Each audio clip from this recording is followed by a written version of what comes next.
আসসালামু আলাইকুম। অন্তর্বর্তীকালীন সরকার গঠিত হওয়ার পর থেকে বাংলাদেশ এবং ভারতের মধ্যকার যে সম্পর্ক বিগত দিন বিরাজমান ছিল, সেই সম্পর্কের মধ্যে ব্যাপক টানাপোড়েন তৈরি হয়েছে। শুধু সম্পর্কের টানাপোড়েন কিংবা অধঃপতন নয়, বরঞ্চ বাংলাদেশ এবং ভারতের মধ্যকার যে সম্পর্ক ছিল, সেই সম্পর্কের মধ্যে এক প্রকার দৃশ্যমান বিদ্বেষও কিন্তু এখন ব্যাপক আকার ধারণ করেছে। এই দৃশ্যমান বিদ্বেষ এবং সম্পর্কের অধঃপতনের কারণে আওয়ামী লীগ সরকারের আমলে বাংলাদেশ এবং ভারতের মধ্যকার যে সকল চুক্তিসমূহ সংগঠিত হয়েছিল, সে সকল চুক্তিসমূহ থেকে বর্তমান সময়ে যেমন ভারত সরকার সরে যাচ্ছে, ঠিক একইভাবে বাংলাদেশের অন্তর্বর্তীকালীন সরকারও কিন্তু দূরে সরে আসছে। তবে যতদিন পর্যন্ত বাংলাদেশ আওয়ামী লীগ ক্ষমতায় ছিল, ততদিন পর্যন্ত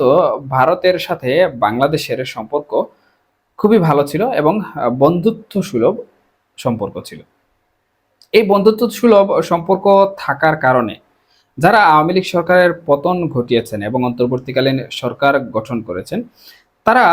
মনে করছেন বাংলাদেশ আওয়ামী লীগ যতদিন পর্যন্ত ক্ষমতায় ছিল, ততদিন পর্যন্ত তাদেরকে টিকিয়ে রাখার জন্য ভারতের গোয়েন্দা সংস্থা থেকে শুরু করে ভারতের প্রশাসনিক হস্তক্ষেপ সরাসরি ছিল। শুধু তাই নয়, বর্তমান সময়ে বাংলাদেশ আওয়ামী লীগের সভানেত্রী শেখ হাসিনা সহ বাংলাদেশ আওয়ামী লীগের শীর্ষস্থানীয় পর্যায়ে থেকে শুরু করে তৃণমূল পর্যায়ের নেতাকর্মীরা যেভাবে ভারতে রাজনৈতিক আশ্রয় অবস্থান করছেন এবং সেখান থেকে বাংলাদেশের অভ্যন্তরীণ রাজনীতিতে অংশগ্রহণ করার চেষ্টা করছেন, সেই হিসাবে তারা বর্তমান সময়ে ধারণা করছেন যে এখনো, অর্থাৎ পতনের পর বাংলাদেশ আওয়ামী লীগকে পুনরায় ক্ষমতায় ফিরিয়ে দেওয়ার জন্য অথবা বাংলাদেশের অভ্যন্তরীণ রাজনীতিতে ফিরিয়ে আনার জন্য ভারত সক্রিয়ভাবে ভূমিকা পালন করে যাচ্ছে। এরই ধারাবাহিকতায় আমরা ইতিমধ্যে লক্ষ্য করেছি যে বাংলাদেশ আওয়ামী লীগের উপরে যে সকল অভিযোগ সমূহ রয়েছে, সেই সকল অভিযোগ সমূহের মধ্যে ভারতের জড়িততার কথাও কিন্তু বাংলাদেশের অন্তর্বর্তীকালীন সরকার কর্তৃক বিভিন্নভাবে প্রকাশিত বা প্রচারিত হচ্ছে। সম্প্রতি বাংলাদেশ অন্তর্বর্তীকালীন সরকার কর্তৃক যে গুম কমিশন গঠন করা হয়েছে, সেই গুম কমিশন একটি তদন্ত প্রতিবেদন উপস্থাপন করেছে এবং সেই তদন্ত প্রতিবেদনে উল্লেখ করেছে যে বাংলাদেশ আওয়ামী লীগ যখন শাসন ক্ষমতায় ছিল, তখন যে সকল গুমের ঘটনাসমূহ ঘটেছে, সেই সকল গুমের ঘটনার সাথে ভারতের গোয়েন্দা সংস্থা র সহ ভারতের ঊর্ধ্বতন গোয়েন্দা সংস্থা সমূহ এবং ভারতের সরকার ব্যবস্থা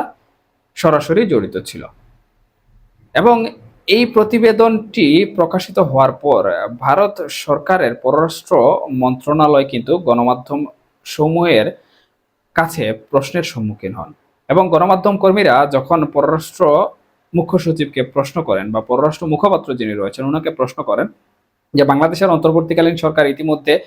ভারতকে দায়ী করে বা ভারতের গোয়েন্দা সংস্থা রকে দায়ী করে প্রতিবেদন উল্লেখ করেছে এবং সেখানে বলেছে যে আওয়ামী লীগ শাসন আমলে যে সকল গুমের ঘটনা ঘটেছে, সে সকল গুমের মধ্যে বা সে সকল গুমের সাথে ভারতের গোয়েন্দা সংস্থা র জড়িত এবং ভারত সরকারও জড়িত। এই ব্যাপারে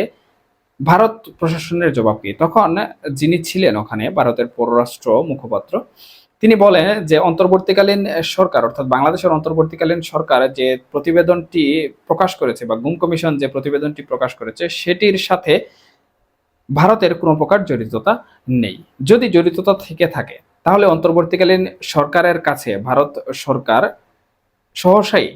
প্রমাণ চাইবে। যদি অন্তর্বর্তীকালীন সরকার এই বিষয়টি আন্তর্জাতিক ভাবে প্রমাণ করতে না পারে, তাহলে ভারত সরকার আইনানুগভাবে যে পদক্ষেপ নেওয়া প্রয়োজন, সেই পদক্ষেপ গ্রহণ করবে। তবে এটি ছিল একটি স্টেটমেন্ট পররাষ্ট্র মুখ্য সচিব থেকে। অন্যদিকে যে সকল রাজনৈতিকবিদরা রয়েছেন ভারতের, তারা বলছেন যে অন্তর্বর্তীকালীন সরকার কিংবা অন্তর্বর্তীকালীন সরকারের প্রধান উপদেষ্টা ডক্টর মোহাম্মদ ইউনূস ইচ্ছাকৃতভাবে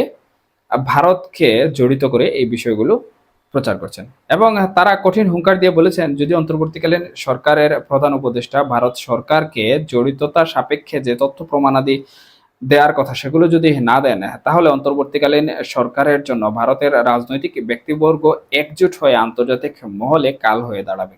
এবং তারা আরও বলেন যে অন্তর্বর্তীকালীন সরকারের জন্য বা ডক্টর মোহাম্মদ ইউনূসের জন্য এই বিষয়টি হবে সমাপ্তির শেষ অধ্যায়। সুতরাং আমি মনে করি অন্তর্বর্তীকালীন সরকার আসলে ভারতের সাথে বা ভারতের গোয়েন্দা সংস্থাকে জড়িত করে যে বিষয়টি প্রকাশ করেছে, সেটির সঠিক তথ্য প্রমাণ উপস্থাপন করা